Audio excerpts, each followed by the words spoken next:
It's finally that time of year when I get to transplant my tomatoes into my garden. And today I wanted to share with you 5 of my very best tips and hacks that I absolutely cannot live without.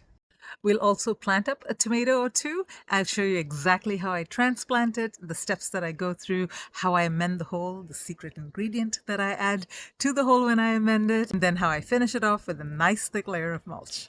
But first, let's go take a look at my tomato seedling setup and see how they're doing. So this over here is my entire summer garden practically. All of these black totes and all those plants that are lying on the ground there. So why are they in black totes? And why are some plants lying on the ground? It's all part of a big, grand transplanting scheme, which I'm going to get into right now. So first we're going to talk about the things that I do to prep my seedlings for transplanting. And then we're going to get into the actual transplanting scene and all the things that need to happen and come together in order to make that scene happen. Now, these seedlings have been sitting in these totes for at least a month now, hardening off. For those of you that don't know what hardening off means, it's just the process by which your seeds that were growing primarily indoors are gradually exposed to the outdoors by bringing them outside an hour or two a day and then extending that time period every day over the course of about a week or so until they are completely acclimatized to the outdoors. Taking a bit of a closer look as to what I've got growing on here, I've got tomato plants, lots of them. I've got eggplant. I've got different varieties of peppers. I've got some basil. I've also got, an odd sunflower. And I've got some squash. I've got some cucumbers, all different types of summer vegetables. So why are they sitting in these totes? And that is actually my tip number 1. Now, during the end of March, early April, we typically have spring break. A lot of people go on vacation. I go on vacation every year at this time. I'm actually out for almost 2 weeks. And that is a very critical time when the seedlings are just hardening off. You've got to water them frequently. The weather is up and down. It's cold some days. It's really hot some days. And these seedlings are really, really vulnerable. And the main reason I use these totes is because when I go on vacation, I want to make it as easy as possible for the person that's taking care of my plants to be able to do it and do it right. In this case, it was my father-in-law who looked after my plants for me. And I told him, if everything in my garden dies, just please, please, please make sure that my seedlings don't die. This is my entire garden. And not the end of the world if they do, because I can always buy plants, but I sure as heck would like to see the labor that I put into my seedlings come to fruition. Now, to make things a little easier for him, I collected all the plants that I wanted to be watered on a regular basis, and I put them in one place in the garden. And I also put my seedlings in these totes, and if you look closely, you can see that there's a little water at the bottom. Now, there's also an exit point. I've got a hole drilled into the side of this tote, about 1 inch from the bottom, and that is an overflow point. And what I told him to do is keep the water level always at 1 inch at least in these totes at all times. Now, that made it relatively easy for him to water it because all he needed to do was to fill up those totes with water. He didn't need to make sure that every single seedling container was watered. And what the seedlings did was they absorbed water from the bottom. Now, these kinds of seedlings, the tomatoes, the peppers, the eggplants, etc., do not mind their roots sitting in water. So it's kind of like a hydroponic system because you've got the plant that has got roots sitting in soil, but then the bottom of it is exposed to water. And if you look closely, you can actually see that little white root emerging, and that is drinking water. So that ensures that these plants never ever dry out. And even if he forgot to water them for a day or two, they would still be okay.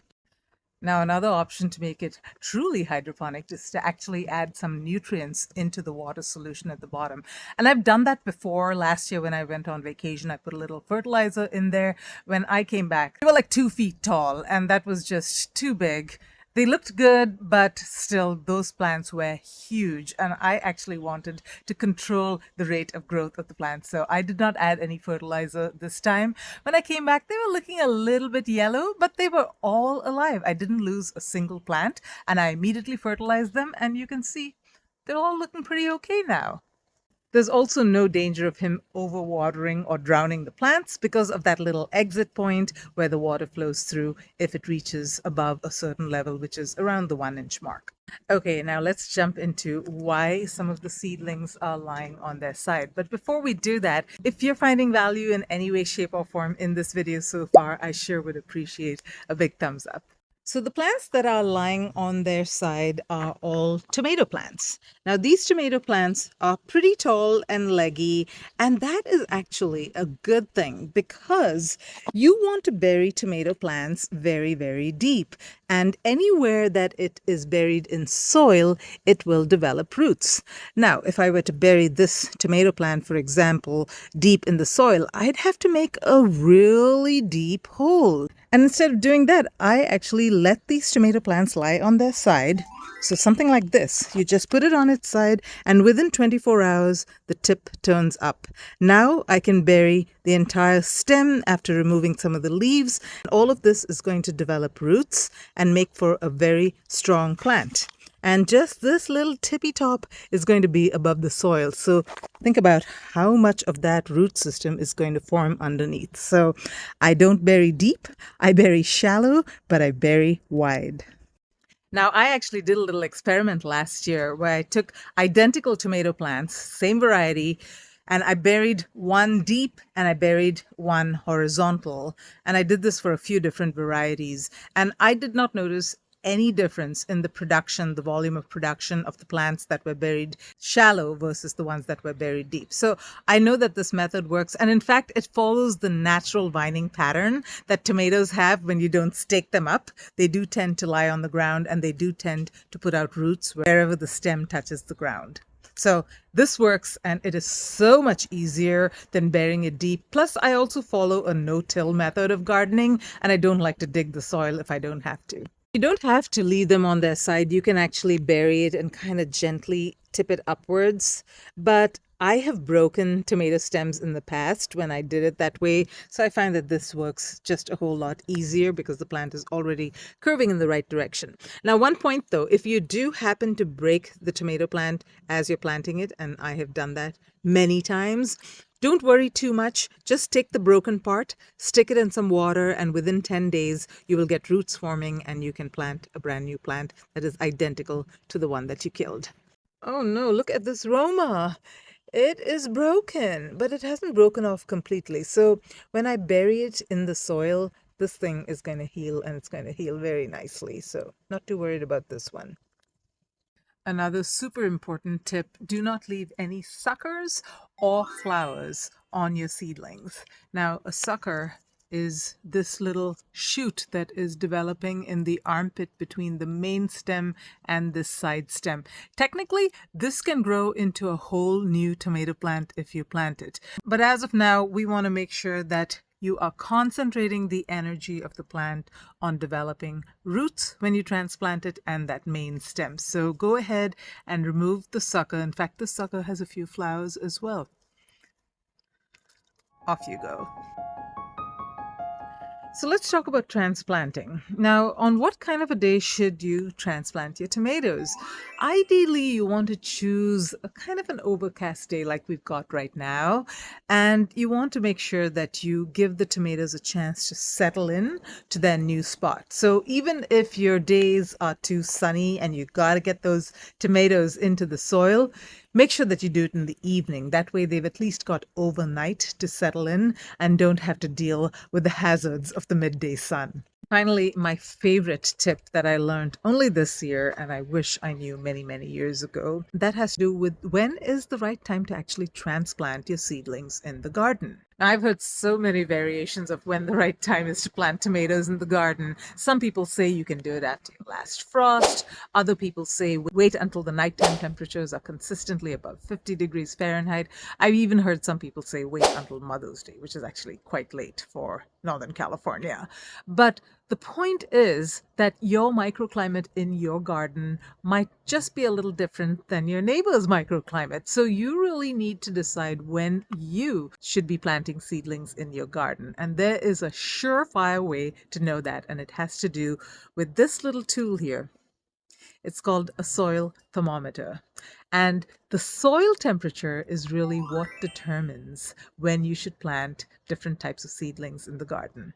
Now, this over here is a compost thermometer. It can also double up as a soil thermometer. In fact, you can even use a kitchen thermometer for this purpose. But basically, you're trying to get a read on the temperature of the soil. You can see here that it is roughly 65 degrees Fahrenheit. Now, that temperature is actually perfect for transplanting your tomatoes. Tomatoes do not like to go into soil that is colder than, say, 60 degrees, but ideally they prefer 65 degrees Fahrenheit, and that's what my soil temperature is right now. So it is time to get my tomatoes in the soil. Now, one question that I know I had is, why can't I just use the ambient temperature? Why the soil temperature? The reason is because the soil temperature does not tend to fluctuate the way the ambient temperature fluctuates. It does not differ too much from nighttime to daytime, and it also does not differ too much if you've got sudden cold days and then sudden hot days. It stays fairly consistent, and that's what you're looking for, is a consistent reading of roughly 65 degrees when you want to get your tomatoes in the ground. So next time anyone tells you it's time to plant tomatoes, grab your handy dandy thermometer, stick it in the soil, and decide that for yourself. Now, I have an entire chart of all the various different summer vegetables and the soil temperatures that you need to look for before you plant them. Things like okra, eggplant, watermelons, they're all quite different actually. So be ready to take a snapshot of that chart when I post it at the end of this video. And another question that I had is, what if I do go ahead and plant it in soil that is not at the ideal temperature? What happens to the tomato plant? Well, tomatoes actually can recover. So anything from late 50s onward, they can handle. Anything less than that, they will actually yellow and they may even die off. But above 50 degrees, they might survive. They won't look good, they'll look yellow, but they will struggle until the temperature reaches the right point, and then they will start growing rapidly. Now, other plants like peppers and eggplants are not as forgiving. If you plant them too soon and the soil is not at the right temperature, they could actually get stunted, and that's the end of them. Pretty much, you won't be able to get any production from them. So you absolutely need to pay attention to soil temperature before you plant a lot of your summer vegetables. So now let's get to actually transplanting our 2 tomato plants into my soil. Now, typically how I prepare my beds is during the fall, I plant cover crops. And those cover crops grow, some of them are nitrogen fixing, and they just add a lot of nutrients to the soil when eventually I chop them down and work them into the soil. And I leave the roots in the soil as well so that microbial life can continue to be active. So this soil is really, really high quality soil. Now we're going to be planting my little broken Roma tomato and my nice large Juliet tomato. And typically you want to space your tomato plants about 2 feet apart. But because I trellis my tomatoes upward and I usually leave only 1 or 2 stems to be those main stems, I can actually space them a lot closer together. Also, because my soil is so nutrient dense, I can actually get away with spacing a lot closer than if you had low nutrition, maybe new soil, you want to space them a little bit further. I plant on either side of my raised bed. This raised bed is about 4 feet wide. So the tomato plants are roughly 3 feet separated, but then they are about 18 inches side by side. So let's talk about the secret ingredients that I add to my planting hole. Now, if you've been following my channel for any length of time, you already know that one of my secret ingredients is my homemade worm casting. Now, my soil actually does have a lot of worms in it, but the reason why my worm castings that I actually make is so much better is because I feed my worms kitchen scraps, and obviously kitchen scraps make wonderful fertilizer for your vegetables. So that's what I'm going to be using in the hole. Just a handful each, a little goes a long way. And the other secret ingredient that I'm going to be using is alfalfa pellets. Now, alfalfa meal is high in nitrogen, which frankly is the main thing that my soil tends to be low in. Do a soil test is what I recommend. Find out what your soil is actually lacking in rather than just adding all kinds of fertilizers to it. You can use a slow release organic fertilizer if you like, but alfalfa pellets are one of the best sources of organic nitrogen that you can get. Blood meal is another great source, but I use alfalfa pellets because they actually help build the soil in addition to providing nutrients for the plants. Now, it is supposed to contain some sort of a growth stimulant as well, and that can't hurt. Now, I have soaked the alfalfa meal in a little bit of water and it will crumble up. And so I'm just going to add a handful into each of my planting holes. I'm going to do the same with my worm castings. Just look how rich that is. Beautiful stuff. Sprinkle it in. Now, none of this will burn your plants because, again, all organic. And then you just sort of mix it into the hole. Let's do the big plant first. So all I'm going to do is lay this thing gently on its side. I'm going to remove any branches that are going to be below the surface of the soil. Throw those in there. The worms will love it. And literally, those two little branches on the top, that's all that's going to be above soil level. So here we go. Oops, wrong direction. This way.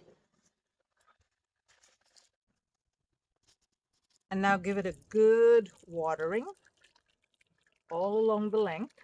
My mother used to call this uiratani, or water of life. So whenever you plant something, always give it some water because it really helps settle the soil around it and gives it that nice little jump start to all those organisms that are going to help it grow. And the final step is to mulch it. Now, my mulch of choice is leaves because I've got so many fall leaves. In my dry California climate, mulch is an absolute must because mulch puts a lid on the soil, prevents evaporation. If you don't put mulch, you're going to need to really stay on top of your game as far as watering goes, which is actually kind of hard, especially because I've got a larger garden. So I always use a nice thick layer of mulch, and that really helps protect the soil, and it helps also build that soil life. Now get ready with your camera to snapshot the chart of the various soil temperatures for the various different summer plants. Thank you for watching, and until next time, live green and love your greens and have a wonderful summer garden.